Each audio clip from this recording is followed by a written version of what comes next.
All right, our top focus on WION right now. Iran's Supreme Leader Ayatollah Ali Khamenei has warned of a forceful retaliation in case of an American attack on Iran.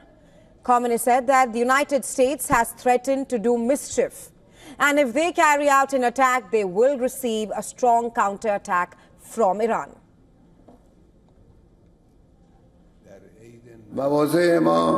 The enmity from the US and Israel has always been there. They threaten to attack us, which we don't think is very probable, but if they commit any mischief, they will surely receive a strong reciprocal blow. This comes after US President Donald Trump warned that Iran will be bombed if it continues to manufacture nuclear weapons. Speaking to NBC News, Trump urged Tehran to make a deal soon or face consequences. It was unclear whether Trump has threatened bombing by US planes alone or perhaps in an operation coordinated with Israel. US President Donald Trump added that the United States officials are in talks with Iranian counterparts, but did not give details about the nature of the talks. Trump said that he will not impose secondary tariffs on Iran if they sign the nuclear deal with the United States.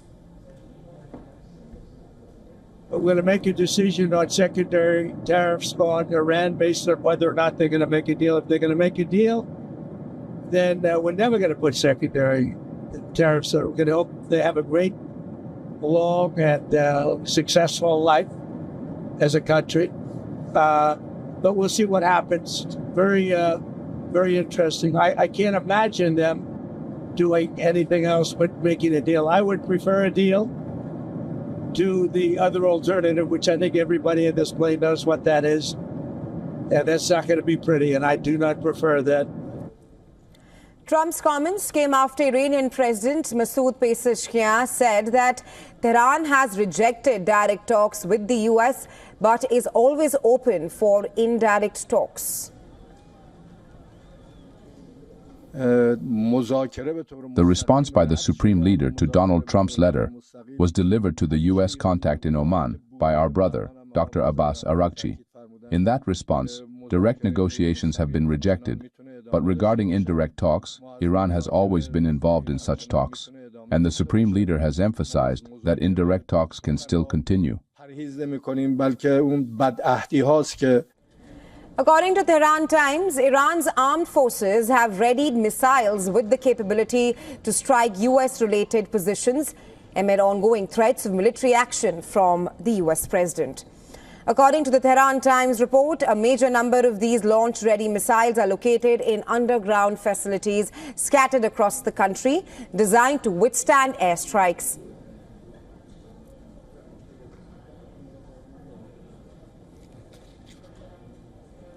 And well, for more on this, we are now being joined from Tehran by Fouad Izadi, Associate Professor, Faculty of World Studies, University of Tehran. He is also a columnist and a political commentator. Welcome to WION, Mr. Izadi. Thank you. First up, there are rising tensions between Iran and the US, with Khamenei now threatening of a strong retaliation if US follows through on Trump's recent threats of bombing Iran. Lots of topics to discuss, but first up, how do you assess the current situation right now, and where does this leave talks between the two countries? You know, Iran negotiated with the United States for 2 years. There was a nuclear agreement. Iran followed the agreement, and Mr. Trump left the agreement when he became president.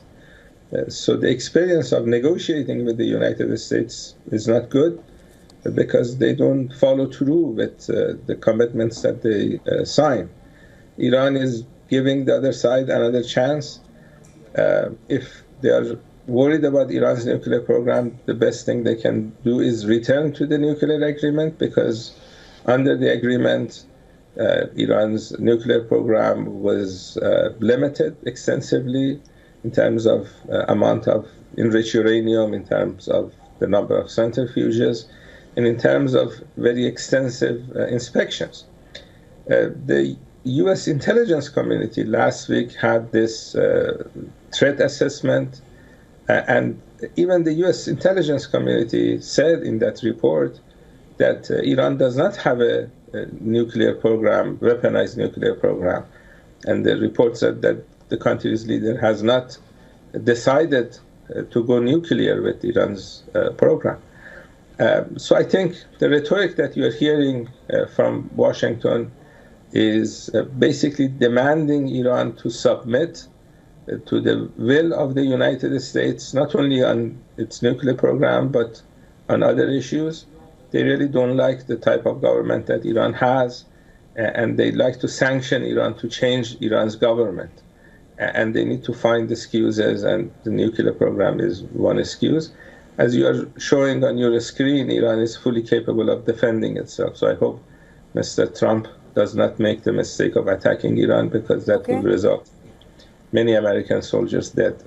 Right. Mr. Izadi, you speak of Iran is capable of defending itself. I want to take that point further. But first, just want to add here that Iran has far surpassed the nuclear deal's limits on uranium enrichment, which is a point of concern right now. And that's why US President Donald Trump wants to strike a nuclear deal with Iran. And talking about Iran's capability of defending itself, how do you see Iran doing that at this point of time? As I said, if they're worried about enrichment in Iran, they can just go back to the nuclear agreement that was negotiated after 2 years of negotiations. And it was during the Obama administration. Obama administration was happy with the agreement, and the Trump administration is quite hawkish towards Iran. And, you know, they are engaging in a genocide in Palestine, and they have extensive military capabilities, and they have no ethical limitations. So Iranian leaders take these threats seriously. Threatening another country is against international law. It's against the UN Charter, Article 2. You're not supposed to threaten your neighbors or other countries in the world. And this is what the United States is doing. And Iran, given the fact that Iran has been threatened by the US before, as you're showing on your screens, Iran has developed extensive military capability to make sure that attacking Iran is costly.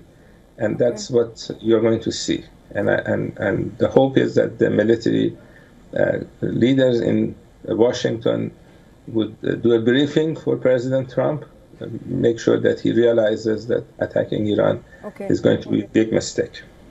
Right, you speak of how if the US bombs Iran, it's going to be an expensive game moving forward. But I want to ask you, why is Iran unwilling to get into a direct negotiation with the United States of America right now? Because of the past experience.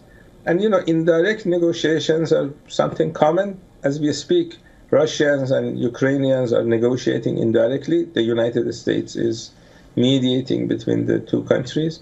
And generally the reason countries negotiate indirectly is because of the extent of disagreements that they have. If they negotiate directly, the talks will fail.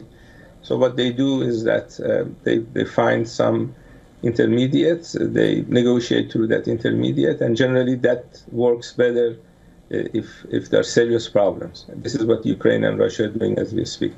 And so last time with direct negotiations, not much success. This time, we'll see. We'll see if the United States would actually do something that's good for the United States and Iran.